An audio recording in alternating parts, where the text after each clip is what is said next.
Pues bien, el apóstol Pablo en Efesios 3:19 escribe algo a la iglesia en Éfeso de todo su corazón, de lo profundo de su ser, y les dice lo siguiente: es mi deseo que experimenten el amor de Cristo, aun cuando es demasiado grande para comprenderlo todo.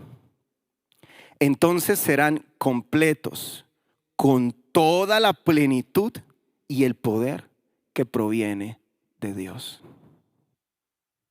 Hay quienes dicen que el que ama tiene que sufrir. ¿No he escuchado eso? ¿Sí?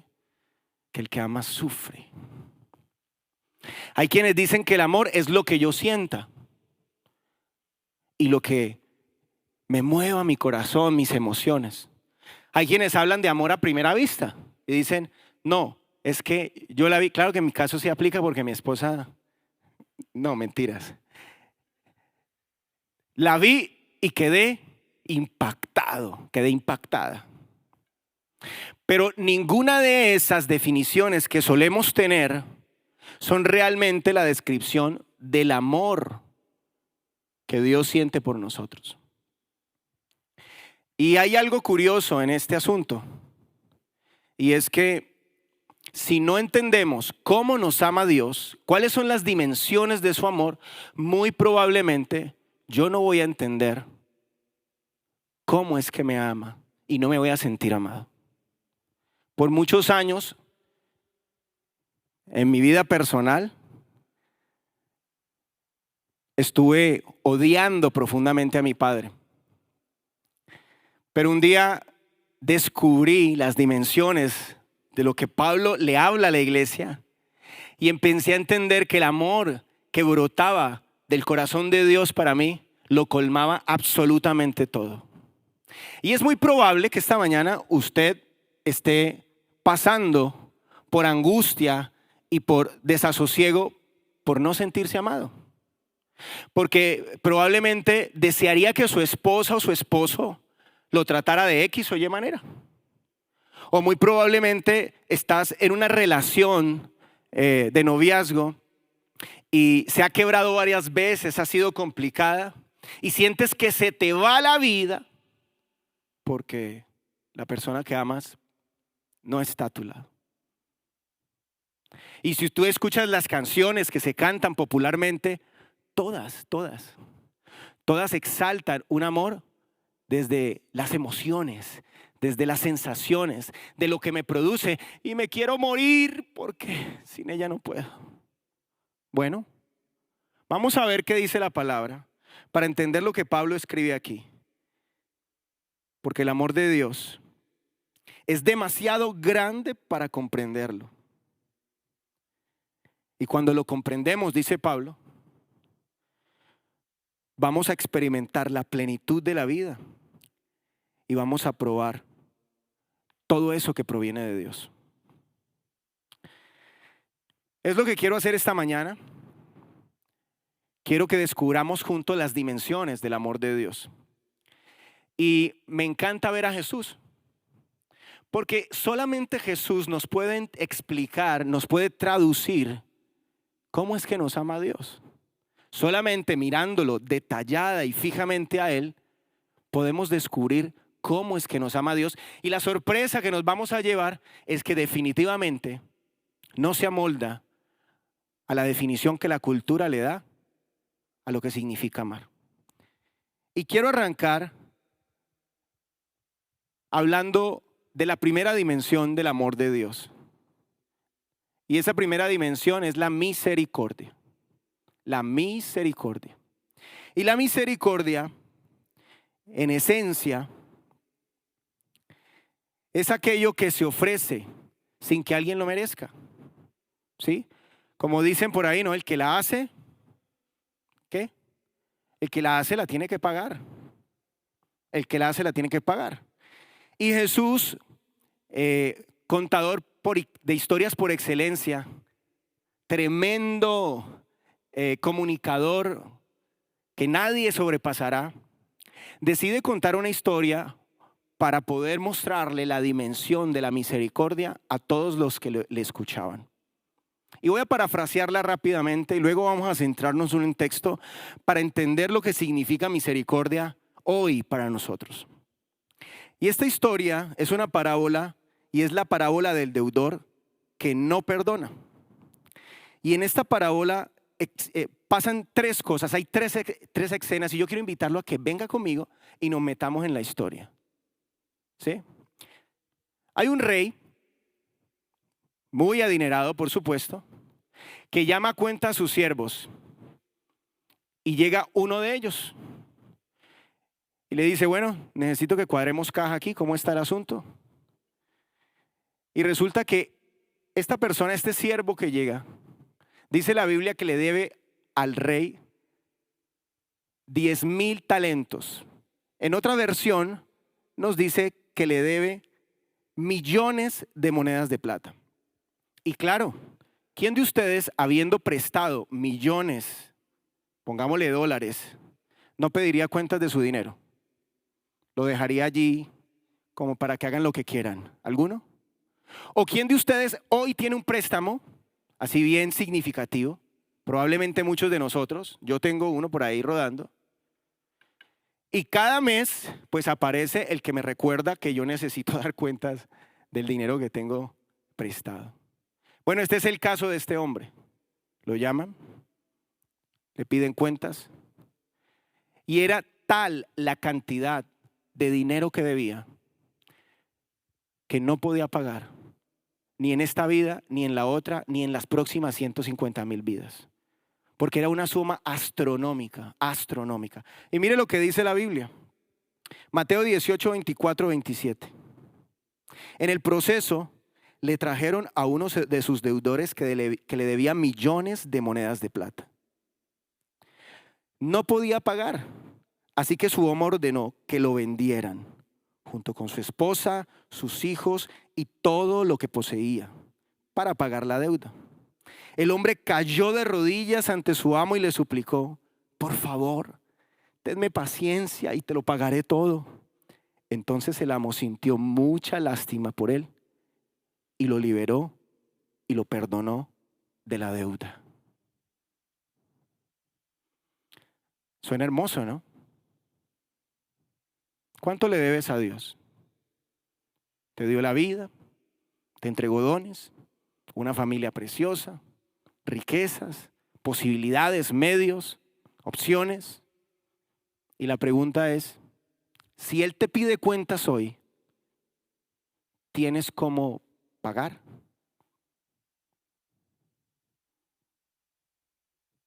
La cruda realidad es que este hombre en particular no tenía cómo.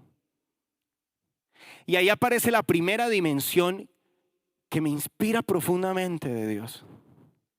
Y es que Él sabe que estamos en bancarrota sin Él y que literalmente le estamos debiendo hasta la ropa que tenemos puesta. Todo le pertenece a Él. Sin embargo, a veces sufrimos de la ilusión pensando que algo es nuestro. Y muchos de nosotros, endeudados, no hemos podido corresponder. Pero aparece esto que es maravilloso, que es la misericordia de Dios actuando a favor de este hombre, pero también a favor nuestro. ¿Qué es misericordia? Quiero que se grabe eso en su corazón, en su mente. Misericordia es no darte lo que mereces. ¿Qué es lo justo? Que te cobren el dinero que debes, que lo pagues y que lo pagues todo. Y que por ende, en este caso, que tomen a tu familia, a tus hijos y todo lo que tienes y se lo lleven. Pero aparece la descripción más gloriosa de la dimensión del amor de Dios. Dios es misericordioso y no te da lo que te mereces. Le da un aplauso a Dios por eso. No te da lo que te mereces. No te lo da. Él conoce tu realidad y la mía, nuestra deuda incalculable. Pero pagar esa deuda incalculable no fue que no le costara al rey. Dejó de percibir más de 10,000 talentos. Así que todo acto de misericordia empieza en la justicia, de tener que pedir cuentas y de que sea justo lo que se pide. Y la misericordia es un asunto voluntario. No es algo que Dios tenga que garantizar para todos nosotros, ¿no? Él es justo, te entregó lo que te entregó. ¿Acaso tiene que actuar con misericordia? No. Pero decidió, y esto es lo que yo celebro, para todos nosotros, amarnos y perdonar la deuda que tenemos. Ahora, ¿quién pagó? ¿Quién pagó tu deuda? Porque que alguien haya tenido misericordia no significa que no se haya saldado la deuda. Jesús pagó. Jesús dijo, no te alcanza, no te alcanza. Voy a tener corazón por el miserable, es lo que traduce la palabra en latín, misericordia. Y pagó por ti. Así que ¿cómo te ama Dios? Con misericordia. Te ve con ojos de misericordia porque sabe la situación en la que te encuentras, tu bancarrota espiritual y tu absoluta necesidad. Lo debemos todo y Él lo pagó. Pero por si no fuera poco, vamos a ir a otra historia para entrar en la segunda dimensión. Y es la dimensión de la gracia. Y vuelvo e insisto, misericordia es no te doy lo que te mereces. Pero gracia es te da lo que no te mereces. Y voy a poner una pequeña ilustración y entramos en esta segunda historia. Algún día mi hijo puede hacer una pataleta terrible, como en ocasiones le da, y de repente yo tengo que intervenir y parar la situación. Puedo tener misericordia y le digo, hijo, no está bien, pero en este caso no te voy a disciplinar. Eso es misericordia. Pero luego le digo, y además quiero hacer un acto de gracia contigo. Te voy a invitar a un helado. Pero había hecho la pataleta más horrorosa. ¿Eso qué es? Gracia pura. No lo merece. Y si Dios te mira a mí y a ti, mereces algo. Vamos a leer la historia. En esta segunda historia, se llama la parábola de los trabajadores del viñedo. Hay un empresario, mucho dinero tiene. Un emprendedor como muchos de los que hay aquí. Una persona que se ha esforzado por administrar el recurso que tiene y lo ha multiplicado suficientemente y está en cosecha. Y decide que va a ir a contratar gente porque necesita cubrir espacios y jornaleros para que trabajen con él. Así que sale a las 6 de la mañana y se encuentra unos fulanos allí y les dice, vea, están desocupados, ¿cierto? Los necesito, vamos a trabajar. Y les voy a pagar lo que es justo por el día de trabajo. Luego nuevamente sale a las 9 de la mañana y encuentra a otros. Necesitaba más gente, por supuesto. Y encuentra a otros y les dice, están desocupados, vamos a trabajar y les pago lo justo. Perfecto. Pero queriendo hacer más, sale nuevamente a mediodía, a las 3 y a las 5 de la tarde. Salió 5 veces este hombre. Y a todos les dijo lo mismo, les voy a pagar lo que sea justo. Pero resulta que dentro de esta parábola hay algo particular. Y lo vamos a leer. Y es que cuando terminó el día de trabajo y empezó a pagar, mire lo que dice la palabra del Señor. Mateo 20 del 1 al 16. Estaban ya entregando el pago a cada uno de los que habían estado desde las 6 de la mañana hasta los que habían llegado de últimos. Y esto es lo que dice la palabra. Él le respondió a uno de ellos. Amigo, no he sido injusto. ¿Acaso tú no acordaste conmigo que trabajarías todo el día por el salario acostumbrado? Toma tu dinero y vete. Quise pagarle a este último trabajador lo mismo que a ti. ¿Acaso es contra la ley que yo haga lo que quiero con mi dinero?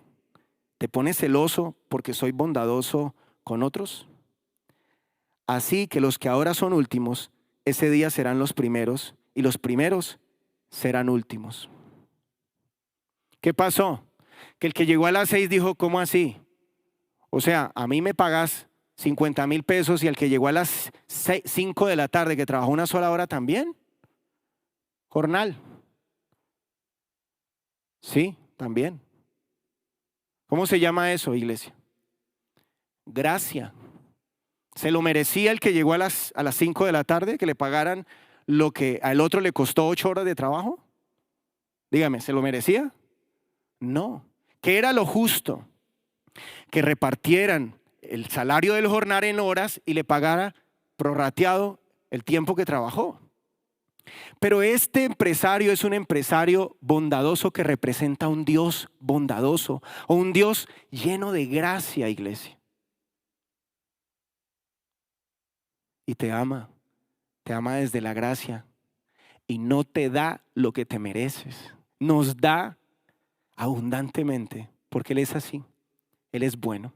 Hay una curiosidad dentro de esta parábola y es que el hombre que está pagando el salario de aquellos jornaleros pudo haber negociado bajo, porque pues un jornalero no es un profesional, ¿no? Ni un soldado, ni un artesano que haga una cosa muy elaborada. Sin embargo, desde el inicio, este empresario que narra Jesús ha decidido pagar más de lo que en el mercado se paga y entregar algo superior. ¿Cómo te ama Dios, iglesia? ¿Cómo nos ama Dios? En misericordia y en gracia. Dos dimensiones que el ser humano cuando piensa en amor no le aparecen, no hacen presencia. Y curiosamente estas dos parábolas tienen que ver con dinero. Tienen que ver con el recurso de empresarios que están administrando ese dinero. Ahora, la gracia nace de la justicia. Hay una justicia que es esperada, pero lo que es justo, pagarlo, sufre un cambio abrupto. ¿Sí? No, yo decido hacer lo que yo quiero con mi recurso y te dice Dios, yo te doy salvación. No solo que te perdona, no solo que paga, sino que te dice, te voy a dar salvación, esperanza de vida eterna. Y eso demuestra que el acto de gracia que Dios ha hecho por nosotros nos da mucho más de lo que merecemos. Esa es la segunda dimensión de un amor que es indescriptible y que es confuso para el sistema de este mundo, para la cultura en la que vivimos. Y la tercera dimensión, el amor de Dios es un amor bondadoso. Y recopilo, el amor de Dios es misericordioso, está lleno de gracia, pero además es bondadoso, bondadoso. Y en otro momento entonces, para explicar qué significa la bondad de Dios y cómo es que te ama Dios, aparece otra historia que Jesús cuenta acerca, me gusta decirle, la parábola del padre amante. La conocemos como la parábola del hijo pródigo.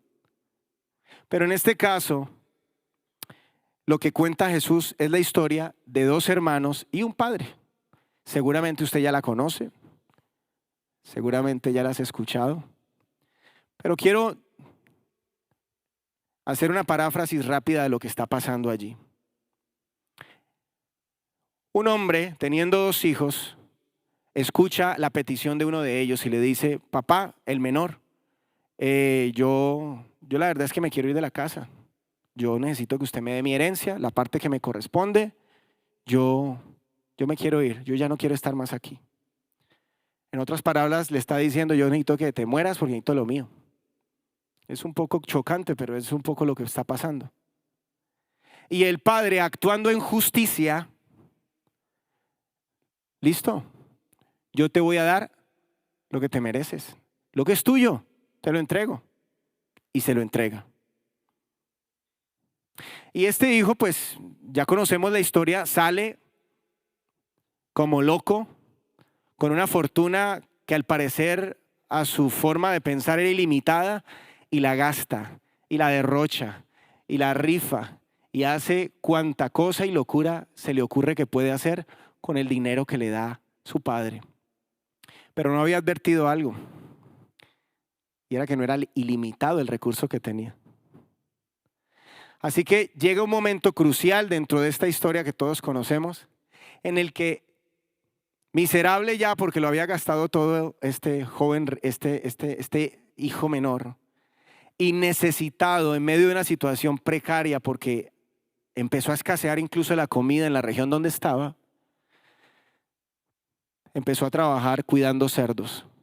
Y hay algo particular con esto de cuidar cerdos, y es que sin Dios y feriando todo lo que Él nos dio, llegamos a situaciones tan deplorables, de tanta necesidad, mendigando tanto amor, deseando tanto que otros nos sacien, que hasta en la basura empezamos a buscar. Y fue el caso de este hijo.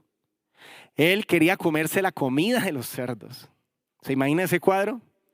¿Alguien ha tenido familia o una cochera de marranos y ha tenido esa experiencia de acercarse a los cerdos? Realmente es nauseabundo. Es fuerte ese olor y todo lo que pasa ahí y todo ese desorden. Este muchacho estaba tan desesperado, tan roto, tan necesitado, que deseaba comerse esa vaina. Hay hambre que duele. Esa era la que tenía él. Ya ni siquiera el líquido hace nada, duele. Así que entra en sí, dice la Biblia, y dice, voy a ir a la casa de mi papá. Pues voy a decirle que sí, que la embarré, que la metí las patas con toda, que yo soy, mejor dicho, que no merezco ser su hijo, pero que por lo menos me dé trabajo como jornalero. Y vuelve y aparece la figura de un trabajador en medio de estas historias. Así que, entrando en sí, toma el camino y se va para donde su papá. ¿Qué esperaba él? ¿Que lo trataran con misericordia tal vez? No. ¿Que lo trataran con gracia y que le dieran lo que no merecía? No. Esperaba lo peor y algo de beneficio para no morir de hambre. Y emprende su camino de regreso. Y estando allí, llegando a la casa de su padre, dice la Biblia que su padre sale corriendo y lo abraza. Y en su inmundicia, en su perdición, en su terrible olor, no le importa el padre. Y lo abraza y lo besa. Porque bien sabía el padre que si no lo hacía, lo iban a apedrear. Era la cultura, era la forma de la época. Los hijos rebeldes, los hijos contumaces, los hijos terribles eran despreciados por los círculos sociales y amontonaban lo suficiente como para que incluso fueran apedreados. Este padre sale corriendo a cubrirlo porque no quiere que nadie lo toque. Y lo primero que está haciendo es ofrecerle misericordia. ¿Se la merecía? No, para nada. Pero hagamos una pequeña pausa, un switch. Yo me veo reflejado en esa historia. Y muchos de nosotros la hemos vivido. Pero hay una noticia que no puedo dejar de darle esta mañana. Dios no te ama como con las ideas que tú tienes de lo que dice la cultura. No. Dios te ama con locura. Sale corriendo de su trono, de su gran gloria, y se viene a ser humano en Cristo para abrazarte a ti, a mí, tal cual somos. No habíamos hecho absolutamente nada para merecer el desprecio del trono. Casi que fue eso. Y venir acá por nosotros. Sin embargo, lo hace. Y allí, abrazándonos en medio de nuestro de nuestra ruptura, de nuestra debacle. Nos cubre. ¿De quién nos cubre? De la justicia de Dios. Porque Dios es justo y da a cada quien lo que corresponde. ¿Quién iba a pagar lo que se debía? Jesús. Jesús. Lo que tú debes, Jesús lo ha pagado. Pero no contento con eso, Jesús reacciona como este mismo padre de la historia. ¿Y qué hace? Tráigame en el anillo, póngale zapatos, cámbiale esa porquería de ropa que tiene vestido, esos harapos que trae, lávenlo, báñenlo, límpienlo. Es escandaloso. Es escandaloso. ¿Cómo ofrecerle tanto a una persona que hizo lo que hizo? Ese es Dios, que no escatima su inmensidad y su riqueza para dártelo todo a ti sin límites.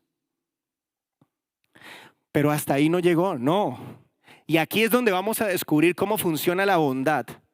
Porque la bondad de Dios, esta dimensión del amor de Dios, la bondad de Dios, te da muchísimo más de lo que mereces.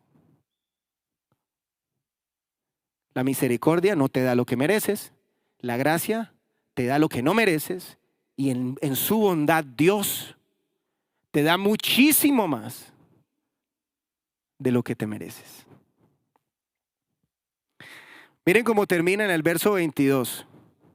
Vamos a leerlo del 11 en adelante. Entonces Jesús dijo, un hombre tenía 2 hijos. El hijo menor le dijo a su padre,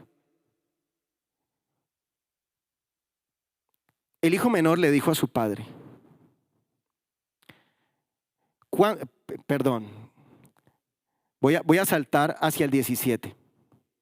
Cuando finalmente llegó en sí, diciendo, ¿cuántos trabajadores de mi padre tienen comida de sobra? Y yo aquí me estoy muriendo de hambre. Volveré a casa de mi padre y le diré a mi padre, he pecado contra el cielo y contra ti. Ya no merezco ser llamado tu hijo. En adelante, considérame como uno de tus trabajadores. Entonces se levantó y se fue a casa de su padre. Mientras aún estaba lejos, su padre lo vio y se conmovió profundamente. Corrió hacia su hijo, lo abrazó y lo besó. Padre, le dijo el hijo, he pecado contra el cielo y contra ti. Ya no merezco ser llamado tu hijo. Pero el padre dijo a los sirvientes, pronto, traigan la mejor ropa, vístanlo, pónganle el anillo en el dedo y las sandalias en los pies. Traigan el ternero engordado y mátenlo. Celebremos con un banquete de alegría. 24. Porque este hijo mío estaba muerto y ha vuelto a la vida. Se había perdido, pero ahora ha sido hallado, y comenzaron a celebrar. ¿Qué hace la bondad de Dios? Que adopta como hijo. Seamos sinceros, muy, muy sinceros. Cuando alguien te agravia, ¿qué es lo que deseas para esa persona?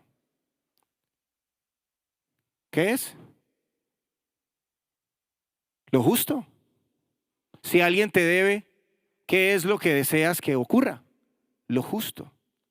Pero Dios en su bondad desmesurada, increíble, lo que hace es restituir su identidad y lo llama hijo nuevamente.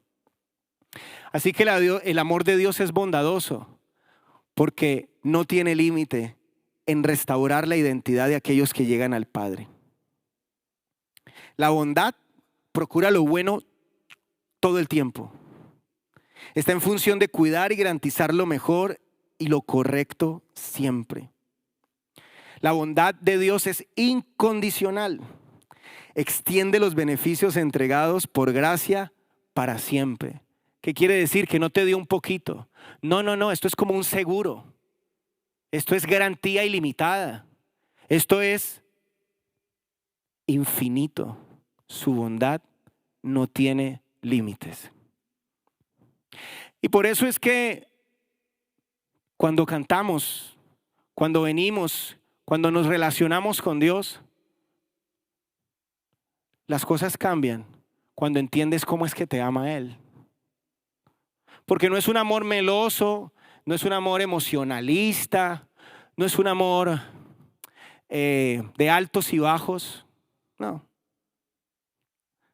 Dios te ama con locura. Dios te ama al estilo divino que ningún ser humano, por esforzado que sea en practicar este estilo, lo lograría.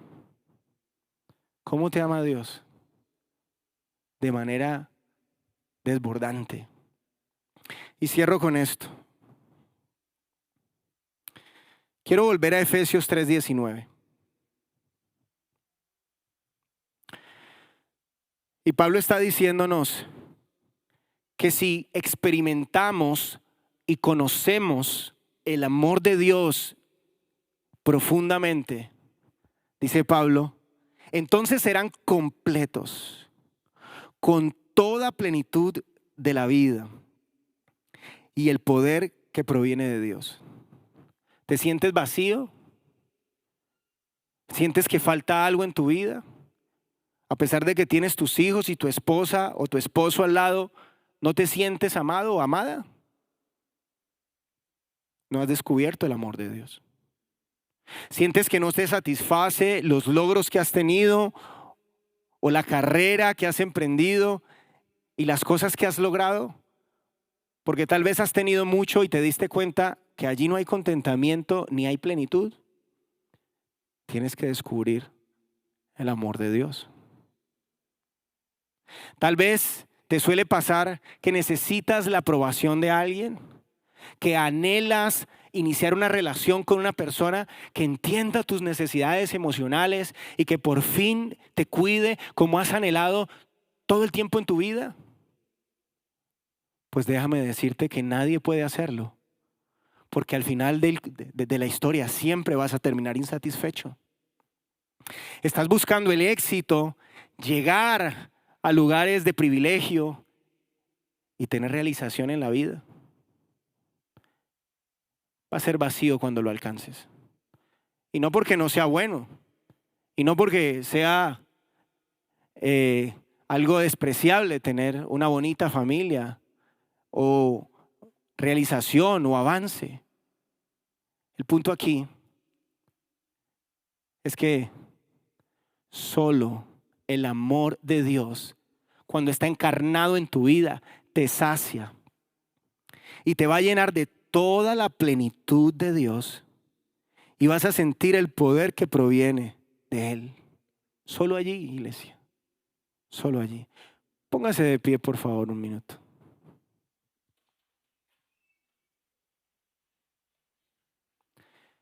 Jesús estaba contando historias,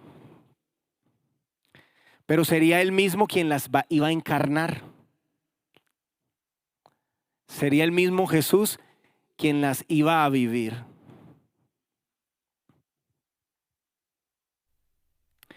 Y fue en la cruz donde se escribió y donde se afirmaron las 3 dimensiones de las que le estoy hablando esta mañana. Porque ahí Dios aplicó justicia y Jesús en la cruz, por amor a nosotros, nos ofrece misericordia. Hay una canción que yo quiero que cantemos. Y es que Dios nos ama. Y en la cruz ofreció gracia. Porque estando en la cruz nos regaló la vida eterna y la salvación que no podemos comprar ni con actos, ni portándonos bien, ni haciendo méritos. No nos alcanza. Pero también en la cruz garantizó el sello de Hijo de Dios que solamente obtenemos como regalo por su bondad. Hay gente esta mañana aquí que quiere abrazar este amor en 3 dimensiones. ¿Sí? Hay gente aquí que quiere abrazar ese amor. Amén. Quiero invitarles a que pasemos de el ritualismo dominical, la religión semanal, a una vida de gratitud infinita por un Dios que lo ha entregado todo. Quiero invitarles a que juntos valoremos este amor multidimensional de un Dios que lo entrega todo de manera sobrenatural y abundante. Juan 15:9, quiero que lo leamos juntos. Dice de la siguiente manera: escucha lo que eso es para ti. Son palabras de Jesús escritas por Juan. Como el Padre me amó, también yo los he amado a ustedes. Permanezcan en mi amor. Él te ama. Te ama con locura. Te ama con derroche. Te ama con un nivel que nadie en esta tierra te pudiera ofrecer. Y quiero que esta mañana levante sus manos hacia el cielo.